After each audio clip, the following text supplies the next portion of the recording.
Good morning students, this is the lecture for 12th class. आज हम 12th class की Vistas book को लेंगे। विस्टास बुक का first chapter the third level written by Jack Finney ने इसको लिखा है।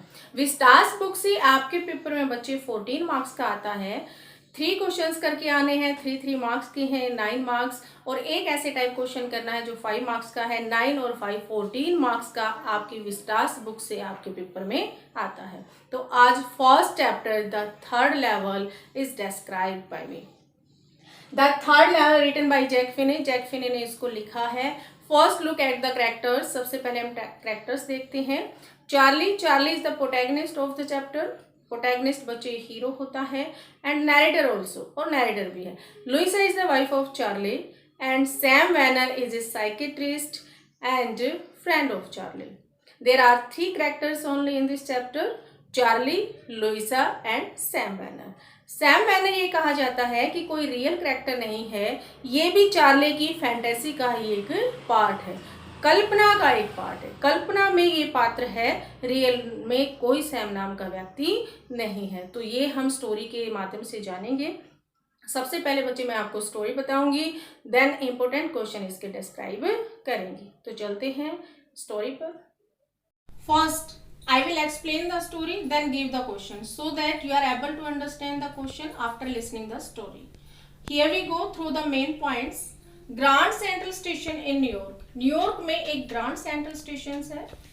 The whole story revolves around the Grand Central Station.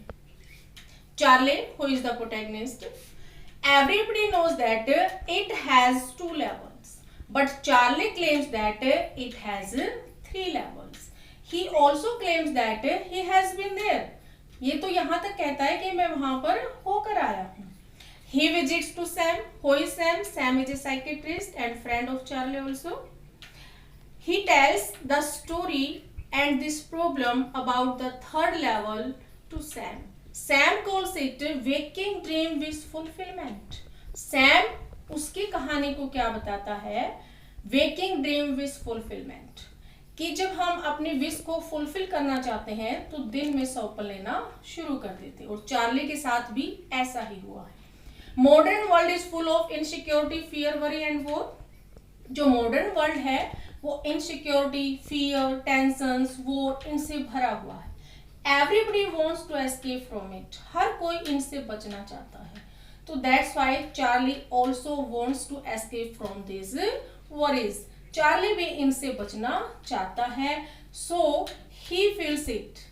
शायद वो इसीलिए ऐसा महसूस कर रहा है। और third level is a medium of escaping from these worries for Charley. और शायद जो थर्ड लेवल इसने महसूस किया है वो क्या है? इन चिंताओं से बचने का एक माध्यम है। One day the story starts from here. यहाँ से कहानी शुरू होती है। One day, एक दिन, he is late at his office. Charlie is late at his office. Office में लेट है। He decides to go by subway train. फिर वो सबवे ट्रेन से जाने का निश्चय करता है। And he enters the Grand Central Station. और Grand Central Station में enters करता है and gets lost. और lost हो जाता है। वो बहुत बार जब भी इसमें आता है ग्रैंड सेंट्रल स्टेशन में, वो हर बार लॉस्ट हो जाता, हर बार नई जगह पर पहुंच जाता, और दिस टाइम भी ऐसा ही होता है। He thinks that it is like a tree. वो ये सोचता है कि ये पेड़ की तरह है। The Grand Central Station is growing like a tree. पेड़ की तरह ग्रो कर रहा है, because every time he comes at the Grand Central Station, he reaches new places. हर बार नए स्थान पर पहुंच जाता है, और फिर वो ऐसा सोचता है it is like a tree. Keeps walking, चलता रहता है, turns left right, goes to steep down, and then reaches in the corridor and there gets lost. और फिर वहां पर गुम हो जाता है। Finally he reaches the third level, और अंत में वो थर्ड लेवल पर पहुंच जाता है। दैट इज कंप्लीटली डिफरेंट, जो बिल्कुल डिफरेंट था। Small rooms with fewer ticket Windows, छोटे छोटे रूम थे वहां पे, फ्यूअर टिकट विंडोज, बहुत कम टिकट विंडोज थी। ए wooden information booth in the centre, लकड़ी का इंफॉर्मेशन बूथ था जो सेंटर में था, ब्रास स्पिटोन्स, पीतल के स्पिटोन्स थे, थूकदान, फ्लिकरिंग गैस लाइट्स, जो गैस लाइट्स थी वो फ्लिकरिंग कर रही थी, टिमटिमा रही थी। एवरीबडी ड्रेस्ड लाइक 1890s, हर कोई कैसी ड्रेस में था? 1890s की ड्रेस में। With old fashion beard, beard होती दाढ़ी, पुराने फैशन की दाढ़ी, फैंसी माउस्टैक्स, फैंसी मूछें थी। Then he goes to a newspaper boy, फिर वो न्यूज़पेपर बॉय के पास जाता है and he sees the newspaper the world, और फिर द वर्ल्ड न्यूज़पेपर को देखता है। The date is printed June 11, 1894, और उस द वर्ल्ड न्यूज़पेपर पर डेट क्या थी? 11 June 1894। Now he goes to the ticket windows, अब वो टिकट विंडोज पे जाता है to get the tickets for Galesburg for himself and his wife Louisa. Louisa और अपने लिए गैल्सबर्ग की टिकट खरीदने के लिए वो टिकट विंडो पर जाता है। Galsburg is a beautiful town, having big houses, people, lots of leisure time. There is peace everywhere. That's why Charlie wants to go there. Clerk don't accept the money. When he goes to the ticket window and wants to get 2 tickets for himself and his wife Louisa, he goes to the clerk, but clerk does not accept the money because the money is new currency.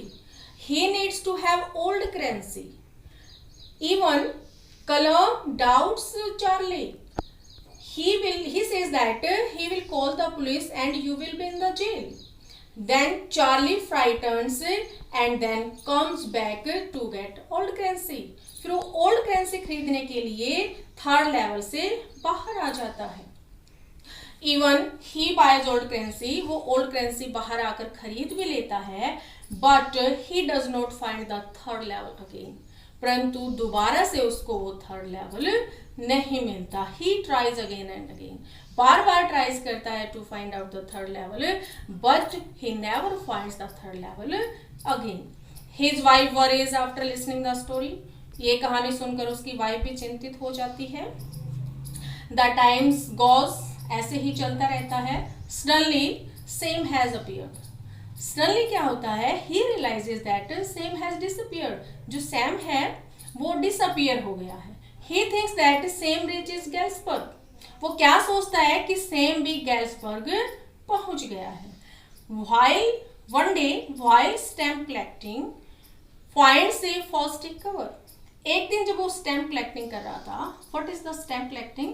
ये एक प्रकार की hobby ही होती है stamp को इकट्ठा करने की। और Charlie says that my grandfather also used to stamp collecting. मेरे जो ग्रैंडफादर थे वो भी स्टैम्प कलेक्टिंग करते थे। एक प्रकार से आप इसको हॉबी इसलिए मान सकते हो कि जब भी हम किसी चिंता दुख में होते हैं तो उसको दूर हटने के लिए जो हमारी हॉबी होती है हम उसमें इन्वॉल्व हो जाते हैं। क्या मिला उसे? फाइंड से first take cover. Question arises from here, what is the first take cover? First take cover क्या है? When a stamp is issued on the first day people mail a blank paper to themselves. जब ये stamp issue होती है उसके पहले दिन लोग क्या करते हैं कि एक मेल स्वयं को ही कर देते हैं। रिटेन द अनओपन्ड लेटर, और बिना खोले उस लेटर को अपने पास रखते हैं with the post mark that proves the date. Post mark के साथ जो डेट को प्रूव करती है। This envelope is called a first day cover. After some times he gets a letter from Sam. Sam से उसे लेटर मिलता है। द लेटर रीड्स, लेटर में क्या लिखा है? यू आर राइट चार्ली, कि चार्ली आप बिल्कुल सही हो। The 3rd level is existed, वास्तव में 3rd लेवल है। यू कीप लुकिंग फॉर, आप ढूंढते रहो। And I am sure one day you will find it, एक दिन आप इसे जरूर पालोगे। देन कम्स टू गैल्सबर्ग, और फिर आप गैल्सबर्ग आना। The story sums up here, winds up here, यहाँ पर स्टोरी खत्म हो जाती है। The writer doesn't give the conclusion of it, इसका कोई भी कंक्लूजन नहीं देता। Writer, it depends on the readers, ये रीडर्स पर डिपेंड करता है, हाउ टू टेक इट, कि इसको कैसे लें, इट इज ए फैंटेसी, कि एक कल्पना है सिर्फ, और it is a psychological effect, या फिर कोई मनोवैज्ञानिक प्रभाव है, सिचुएशन है, स्थिति है। क्योंकि बहुत बार हम भी ऐसा मानते हैं कि कहीं पर हमने कोई चीज देखी है तो महसूस होती है कि मैं यहाँ पर पहली बार कभी ना कभी जरूर आया हूँ या देखी है, तो इस टाइप का साइकोलॉजिकल इफेक्ट हो जाता है। तो ये रीडर्स पर डिपेंड करता है, इट इज ट्रू और not. I think you are able to understand the question which I will give you from the chapter the third level. I will explain the important question of the first chapter, the third level, written by Jack Finney. The first question is, what does the third level refer to in the story? Third level इस story में क्या संकेत करता है? The third level refers to in the story an attempt to escape from the hard realities of the modern world. Attempt एक प्रयास है, escape बचने का, किससे? Hard realities of the modern world. Modern world की हार्ड रियलिटीज से बचने का एक प्रयास है। The Grand Central Station has only 2 underground levels. Grand Central station के ओनली 2 अंडरग्राउंड लेवल्स हैं, बट चार्ली क्या कहता है? तीसरा लेवल भी है। All trains leaves for different destinations from there. यहीं से सारी ट्रेन्स अपने अपने डेस्टिनेशन पर जाती हैं। None had ever heard of any third level. None, किसी ने भी नहीं सुना थर्ड लेवल के बारे में। The story deals with the mystery of the third level. ये कहानी थर्ड लेवल की मिस्ट्री को डील्स करती है। मिस्ट्री होता है रहस्य।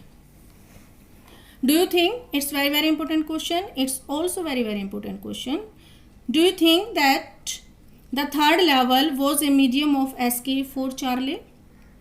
क्या ये थर्ड लेवल चार्ले के लिए बचने का एक माध्यम है? वाई, और क्यों है? Yes, the third level was a medium of escape for Charley. Charley के लिए ये एक बचने का मीडियम है। Actually there was no third level at all. कोई भी तीसरा लेवल नहीं है। It was merely a psychological shift in time and space. ये केवल साइकोलॉजिकल शिफ्टिंग है, किसकी? टाइम एंड स्पेस की। साइकोलॉजिकल, मनोवैज्ञानिक। Charlie resorted to escapism. Resorted होता सहारा लिया। चार्ली सिर्फ सहारा लिया है किस चीज़ का? एस्केपिज्म, बचने का। प्लायनवाद होता है एस्केपिज्म, प्लायनवाद। एक प्लायन करता है। When he found it hard to face the realities of life such as anxiety, fear and war. जब वो अपनी रियल जिंदगी में चिंता, फियर, वॉर, इस टाइप की रियलिटीज को देखता है तो इनसे बचने के लिए वो थर्ड लेवल का सहारा लेता है। Third question, the modern world is full of insecurity, fear, war, worry and stress. What are the ways which we attempt to overcome them? Overcome होता है काबू पाना, नियंत्रण पाना, कि इन पर हम नियंत्रण पाने के लिए क्या प्रयास करते हैं। मॉडर्न वर्ल्ड किससे भरा हुआ है? Insecurity, fear, war, worry and stress से। बहुत बार ये लाइन मैं रिपीट कर चुकी हूँ। Answer, life in modern world is full of insecurity, tension, fear, war and stress. इन चीज़ों से भरा हुआ है। One can overcome these problems by facing the harsh realities of world bravely. The other way, और दूसरा तरीका क्या है? Is to live in the world of our own imagination, कि हम एक संसार बना लेते हैं अपनी ही इमेजिनेशन में, कल्पना में। Forgetting the harsh realities, in harsh realities को, कड़ी रियलिटीज़ को भूलने के लिए। Of modern world, modern world की हार्श रियलिटीज़ को भूलने के लिए हम अपने एक इमेजिनेशन में नया संसार बना लेते हैं। दस, इसलिए every one escapes in his own peculiar way, अपने विशेष तरीके से हर कोई व्यक्ति इनसे बच जाता है। Psychology defines them in detail, जो साइकोलॉजी है वो इनको डिटेल से डिफाइन करती है। मनोविज्ञान इन सब के बारे में बताता है। Next question, why did the narrator talk to his psychiatrist friend? अपने साइकेट्रिस्ट फ्रेंड से क्यों बात करता है? And what did he say about the third level, और थर्ड लेवल के बारे में वो क्या कहता है? कौन था psychiatrist friend? Sam. Answer, the narrator claimed that, narrator ये क्लेम किया, he had seen the third level of Grand Central station, कि उसने तीसरा लेवल भी देखा है। He wanted to know the opinion of his psychiatrist friend, वो अपने मनोवैज्ञानिक फ्रेंड का ओपिनियन, राय भी वॉन्टेड टू जानना चाहता था। हिज फ्रेंड कॉल्ड इट, उसके फ्रेंड ने इसको कहा ए वेकिंग ड्रीम विश फुलफिलमेंट। उसका फ्रेंड इसको क्या कहता है? I wrote this line in main points, main points में भी मैंने इस लाइन को लिखा है, ए वेकिंग ड्रीम विश फुलफिलमेंट, अपने विश को फुलफिलमेंट करने के लिए वेकिंग ड्रीम, जागते हुए सपने लेना। ही सेड दैट, उसने कहा कि इट वॉज चार्लीज अटेम्प्ट, प्रयास है, टू एस्केप, बचने का, from the hard realities of the modern world, modern world की हार्ड रियलिटीज से बचने का ये सिर्फ एक प्रयास है। नेक्स्ट है, what was written in Sam's letter to Charlie, Sam's letter में क्या लिखा है जो चार्ली के लिए था? Charlie's friend Sam had disappeared, disappeared हो जाता है गुम हो जाना, दिखाई ना देना, तो सैम क्या था? वो डिसअपियर हो गया था। ऑल ऑफ ए सडन, अचानक से ही wrote a letter to Charlie on July 18, 1894, उसने चार्ले को एक पत्र लिखा 18 जुलाई 1894 में। मतलब देखो कौन से संसार में गया हुआ है? ओल्ड वर्ल्ड में, पुराने संसार में गया हुआ है। वास्तव में क्या बताया है कि जो ये सैम है, रियल में ये कोई करैक्टर नहीं है। वो चार्ले खुद ही सोच रहा है कि सैम नाम का एक साइकेट्रिस्ट मेरा दोस्त है और मैं उन सबको ये बता रहा हूँ। कौन से वर्ल्ड में? 1894 के वर्ल्ड में। ही रोट दैट, उसने लिखा कि Charlie was right about the third level, कि चार्ले बिल्कुल सही था थर्ड लेवल के बारे में। सैम क्लेम दैट, सैम ने ये भी दावा किया, he himself had found the third level, कि उसे भी थर्ड लेवल मिल गया। It was a very romantic world, ये बहुत ही रोमांटिक संसार था। ही एडवाइज चार्ले, वो चार्ले को सलाह दी कि दैट की he and his wife should keep on searching the third level again, उसे और उसकी वाइफ को क्या सर्चिंग करते रहना चाहिए? थर्ड लेवल सर्च करते रहना चाहिए। Here the next question, why did the writer feel that Grand Central Station was growing like a tree? Writer ऐसा फील क्यों करता है कि ग्रांड सेंट्रल स्टेशन पेड़ की भांति बढ़ रहा है? क्योंकि वो हर बार नई नई जगह पहुंच जाता है। आंसर है, he went down to the second level of Grand Central station, Grand Central station के सेकंड लेवल पर जब वो नीचे गया, he entered on arched doorway, arched होता मेहराब, ऐसे आर्क डोरवे पर पहुंच गया, एंड गॉट लॉस्ट, और वहां पर गुम हो गया। ही फेल्ट दैट, उसने महसूस किया, the Grand Central station was growing like a tree, grand Central station पेड़ की तरह बढ़ रहा था। It was pushing out new corridors and staircases, सीढ़ियाँ, कि हर बार इसमें नए कॉरिडोर्स आ जाते हैं और नई सीढ़ियाँ मिल जाती हैं। लाइक रूट्स, जड़ की तरह, जिस तरह पेड़ में नई नई टहनियाँ और जड़ आ जाती हैं, उसी तरह ग्रांड सेंट्रल स्टेशन में भी हर बार नया कॉरिडोर्स और नई स्टेयरकेसेस मिलती हैं। वंस, एक बार, ही गोट इनटू ए ट्यूनल, सुरंग में चला गया, अबाउट ए माइल लॉन्ग, जो 1 माइल लॉन्ग थी, मतलब लंबी थी, 1 मीटर, 1 मील लंबी थी। He came out the lobby of a hotel, और फिर कहाँ निकल गया? होटल की लॉबी में। सो इसीलिए ही फेल्ट दैट, उसने महसूस किया कि the Grand Central station was growing like a tree, कि ये ग्रांड सेंट्रल स्टेशन पेड़ की तरह बढ़ रहा था। नेक्स्ट है, what did the narrator see unusual at the third level, third level पर उसने असाधारण बात क्या देखी? क्या असाधारण था वहां पर? क्योंकि पुराने वर्ल्ड का था अनयूजुअल, अनयूजुअल होता है असाधारण। आंसर है, the narrator saw many unusual things, narrator ने बहुत सारी असाधारण थिंग्स देखी at the Grand Central station, Grand Central station पर। There were only a few tickets windows, वहाँ पर बहुत कम टिकट विंडोज थी। The information booth was made of wood, और जो इंफॉर्मेशन बूथ था वो लकड़ी का बना हुआ था।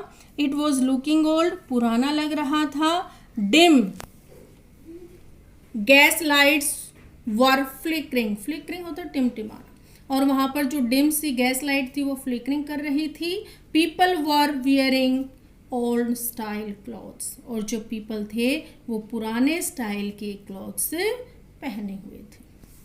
नेक्स्ट है how does Charlie reach the third level, कैसे पहुंच गया, सेम वही बात है। One day Charlie is in hurry to reach home, एक दिन चार्ली घर पहुंचने के लिए जल्दी में है। He walks down to the second level of Grand Central station, वो ग्रांड सेंट्रल स्टेशन के सेकेंड लेवल पर जाता है। The suburban trains leave from here, underground जो ट्रेन है वो यहीं से जाती हैं। He enters an arched doorway, वो एक आर्क मेहराब जैसे डोरवे पर पहुंच जाता है। एंड गेट्स लॉस्ट, और वहाँ पर गुम हो जाता है। दस, और इस तरह ही finds himself on the third level, finds पाता है हिमसेल्फ स्वयं को ऑन द थर्ड लेवल, और फिर वो स्वयं को थर्ड लेवल पर मिलता है। नेक्स्ट है what is a first day cover, as I told you in the main points also. When a new stamp is issued, जब एक न्यू स्टैम्प इश्यूड होती है, स्टैम्प कलेक्टर्स बाय सम, जो स्टैम्प कलेक्टर्स हैं वो उसे खरीद लेते हैं। And use them to mail envelopes to themselves on the very first day of sale, जो सेल का फर्स्ट डे होता है वो स्वयं को ही उस एनवलप में एक पेपर डालकर खुद को मेल कर देते हैं। The post mark proves the date, और जो उस पर पोस्ट मार्क होता है वो क्या प्रूव करता है, उसकी डेट को। The envelope is called first day cover, और ये एनवलप जो है वो फर्स्ट डे कवर के नाम से जाना जाता है। दे आर नेवर ओपनड, वे उसको कभी खोलते नहीं। People just put blank paper in the envelope, लोग जो हैं वो इसमें ब्लैंक पेपर रख देते हैं इस एनवलप में, और उसको वो कभी खोलते नहीं हैं। मतलब वो स्वयं को मेल कर लेते हैं और उसको अनओपन्ड अपने पास रखते हैं, और जो पोस्ट मार्क होता है वो उस डेट को प्रूव करता है। That is called first day cover. This is the essay type question, theme of the lesson, and you can say the next question is the third level in the story a medium or a way of escaping from the unpleasant and insecure present, क्या ये बार बार आ रहा है कि क्या ये एक medium है बचने का इस अनप्लीजेंट और इनसिक्योर प्रेजेंट से, वर्तमान के अनप्लीजेंट और इनसिक्योरिटी से बचने का क्या ये एक माध्यम है। सेम वही बातें हैं जो हम ऑलरेडी पढ़ चुके हैं। कोई भी ऐसे टाइप क्वेश्चन आता है तो इससे बाहर नहीं आएगा। All things are included in this essay type question. Now I will explain it. The story, the third level, interviews fantasy and reality, truth and imagination. किससे मिली हुई है? फैंटेसी भी है, रियलिटी भी है, ट्रुथ भी है और इमेजिनेशन भी, कल्पना भी है। Here the third level becomes a medium of escaping from the unpleasant and insecure present. बार बार ये लाइन आई है। The narrator in the story wanders into a romantic world of 1894. जो नरेटर है स्टोरी का वो कहाँ वॉन्डर्स, कहाँ घूमता है? 1894 के रोमांटिक संसार में। He is unable to face the harsh realities of present life. वो जो हार्श रियलिटीज़ है प्रेजेंट लाइफ की उनको फेस करने में योग्य नहीं है, वो उनसे बचना चाहता है। Which is full of fear, insecurity and tension, जो संसार है इनसिक्योरिटी, फियर और टेंशन से भरा हुआ है। The third level provides him a way to escape it, और जो तीसरा स्तर है वो क्या प्रोवाइड करता है? इन सब चीज़ों से बचने का एक तरीका। वन नाइट, एक दिन, Charley was in hurry to reach home, घर पहुंचने के लिए बहुत जल्दी में था। So he decided to take the subway from Grand Central station, इसलिए उसने निर्णय किया ग्रैंड सेंट्रल स्टेशन से सबवे लेने का। He entered an arched doorway, arch doorway पर पहुंच गया एंड गॉट लॉस्ट, और फिर वहां पर लॉस्ट हो गया। He felt that grand central was growing like a tree, उसने महसूस किया ग्रैंड सेंट्रल पेड़ की तरह बढ़ रहा था। As soon as Charlie enters the third level, जैसे ही उसने थर्ड लेवल पे प्रवेश किया, he finds himself in a new world, वो अपने आप को एक नए संसार में पाता है। हियर, यहाँ people are wearing old style clothes, people कैसे क्लोथ्स पहने हुए थे, पुराने स्टाइल की। दे हैव लॉन्ग बियर्ड्स, लंबी दाढ़ी थी, एंड फैंसी माउस्टेक, और फैंसी मूछें थी। There are only dim flash of gas light. Charlie wants to buy 2 tickets, 2 ticket खरीदना चाहता है फॉर गैल्सबर्ग के लिए। इलिनियस, गैल्सबर्ग इलिनियस एक जगह है। It is a wonderful town of big old houses, ये एक बहुत ही वंडरफुल टाउन है गैल्सबर्ग। क्या है इसमें, ऑफ बिग ओल्ड हाउस, बड़े बड़े पुराने घर हैं। Vast lawns and trees, vast होता है विशाल, बड़े बड़े, लॉन्स हैं, ट्रीज हैं। Charlie came to know that, Charlie को पता चला कि tickets could be bought only by old style bills, कि टिकट तो केवल ओल्ड स्टाइल बिल से खरीदी जा सकती थी। सो इसीलिए ही कम बैक, वो वापस आया। केम है बेटा ये, ही केम बैक, वो वापस आया। ही डिसाइड्स, और फिर निर्णय करता है to go to Galesburg using the third level, फिर से वो थर्ड लेवल का प्रयोग करके गैल्सबर्ग जाने का निश्चय करता है। But he never finds it again, लेकिन वो दोबारा उसे कभी नहीं पाता है। दस इस तरह वी सी दैट, हम देखते हैं कि there is a lot of intersection between time and space in the story. इस कहानी में टाइम और स्पेस का बीच में क्या है, इंटरसेक्शन है। टाइम स्टोरी किसी समय की है और टाइम कोई है। तो इस तरह से ये आपका ऐसे टाइप क्वेश्चन था। आई थिंक आपको ये समझ में आ गया होगा। सारे वही पॉइंट्स हैं जो बार बार आपको पढ़ाई गई। Thank you.